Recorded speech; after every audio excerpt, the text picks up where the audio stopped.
When do you think Jesus was actually born? And would you change your thoughts on that if I brought you evidence? Did you know that we have evidence, actual evidence, in the Gospels and in writings that are right around the time of Yeshua that can tell us when he was actually most likely born?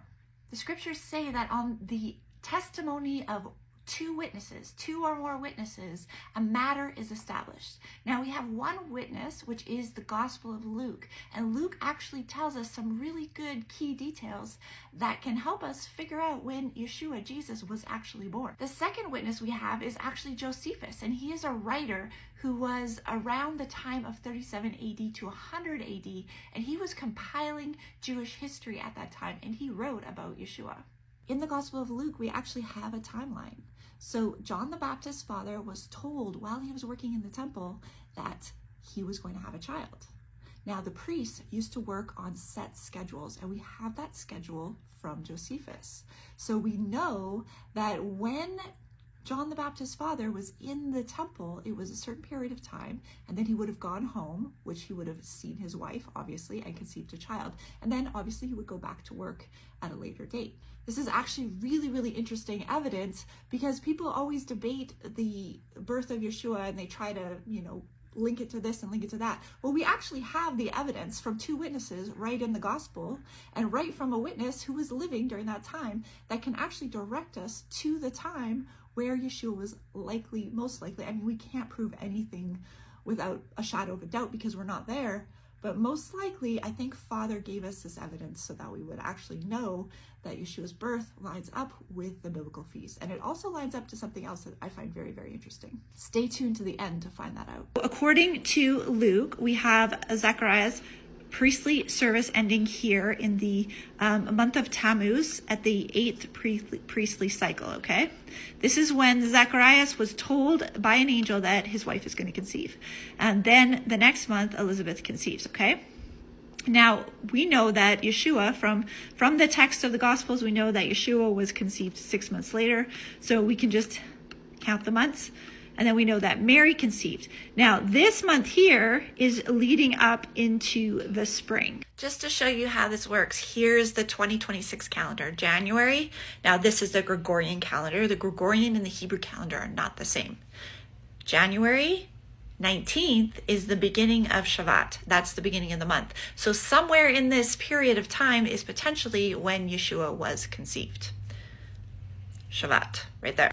For those of you who are new to this idea of the calendar, there is the Gregorian calendar that was instituted by Pope Gregory.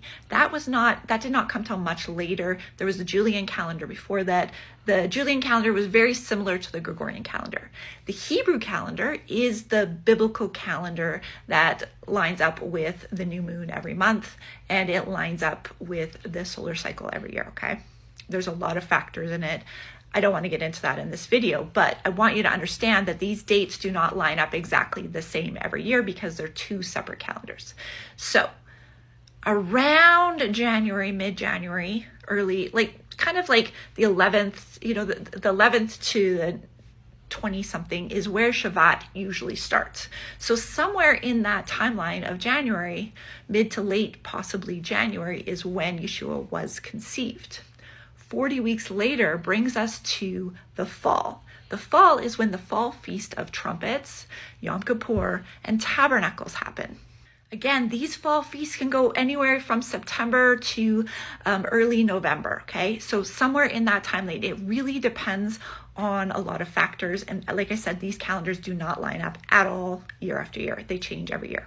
So what you have here, let me just lay it out for you, is when you line up the Gospel of Luke with the priestly courses written by Josephus, Josephus lived and was writing from about 37 AD to 100 AD was when he had his life, okay? So right around the time of Yeshua, he was recording these details from the temple courses, from the priestly courses of the temple. So very, very good eyewitness accounts. From those two witnesses, we can get a really good understanding. Plus, the really obvious thing that the Feast of Tabernacles lines up around that time. The Feast of Tabernacles is a prophetic feast that people were practicing for years and years and years, thousands of years, they were practicing this Feast of Tabernacles. The idea of tabernacles, the first time it's mentioned, it goes all the way back to Jacob and Esau.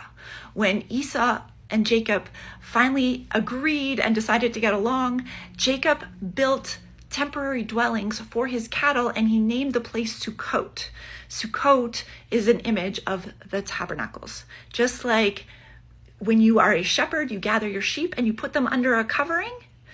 That is the imagery that goes throughout the scriptures, starting with Jacob all the way through the scriptures, of the tabernacle, okay? Which is a nativity, you guys. It's a temporary dwelling to house livestock.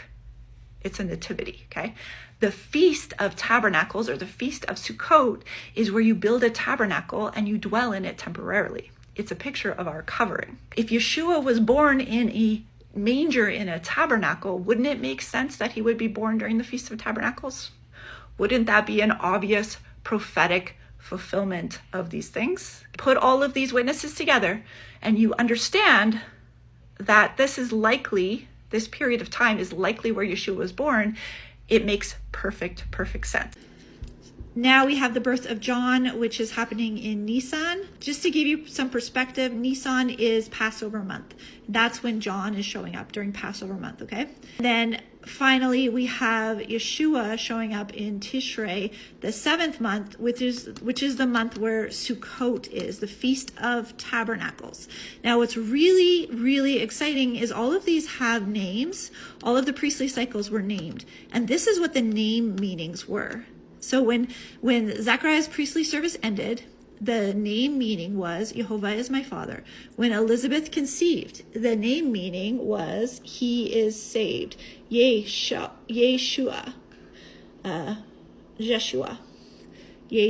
So Elizabeth conceives there. Mary conceives. The priestly cycle was he will establish. When Mary conceived, the priestly cycle was he will establish. When John is born, it's Yehovah has known. And then when Yeshua is born, Yeshua became flesh and tabernacled with us during the month of Tishrei, which is the 7th month, which is the Feast of Tabernacles. The name of the priestly cycle was Canopy and Dwelling of the Father. So he's our tabernacle. We tabernacle with him, and he is the dwelling of the Father. That's why we are in him.